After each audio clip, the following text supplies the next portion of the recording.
இன்றைக்கி ஒரு பார்சல் வந்திருக்கு. பல இடத்துல வந்து போட்டிருக்காரு ஜென்சி அப்படிங்கிறவர்.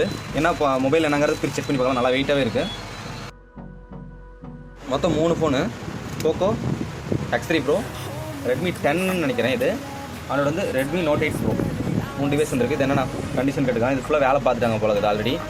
இந்த X3 Pro வந்து ஆல்ரெடி வேலை பார்த்துருந்தாங்க. இது போர்டு க்ளீன் பண்ணிட்டு CPU ரீபால் பண்ணியாச்சு.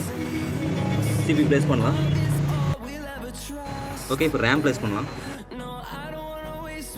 X3 Pro வந்து வெளியே வேலை பார்த்து வந்துச்சு, ரீஸ்டார்ட் ஆகிட்டு இருந்தது. இது ரெடி ஆகிடுச்சு. அதில் இந்த கனெக்டர் டேமேஜ் ஆகிடுது. இந்த கனெக்டரும் வச்சாச்சு. அதோட வந்து இந்த பேட்டரி கனெக்டரும் டேமேஜ் ஆயிருந்துச்சு. அந்த பேட்டரி கனெக்டரையும் வந்து ரீப்ளேஸ் பண்ணியாச்சு. X3 Pro வந்து கம்ப்ளீட்டாக ரெடி ஆகிடுச்சு. கீழே இன்ஸ்டாகிராம் வாட்ஸ்அப் நம்பர் கொடுத்துட்டு கான்டெக்ட் பண்ணுங்கள். எந்த ஊர் எந்த பிளேஸ் இருந்தாலும் சரி கொரியர் சர்வீஸ் பண்ணிக்க முடியும். அது மட்டும் இல்லாமல் இது வெளியே கொடுத்து நிறைய வந்து எக்ஸ்ட்ரா ஃபால்ட்ஸ் வந்து கிரியேட் ஆகிடுச்சு. பட் ஆனால் வந்து இப்போ கம்ப்ளீட்டாக ரெடி ஆகிடுச்சு இந்த ஒரு டிவைஸ். அவரோட ஓன் டேட்டாவோடைய உங்களோட டிவைஸ் ரெடி பண்ணால் கீழே இன்ஸ்டாகிராம் வாட்ஸ்அப் நம்பர் கொடுத்துட்டு கான்டெக்ட் பண்ணுங்கள். தேங்க்ஸ் ஃபார் வாட்சிங் வீடியோ. பாய்.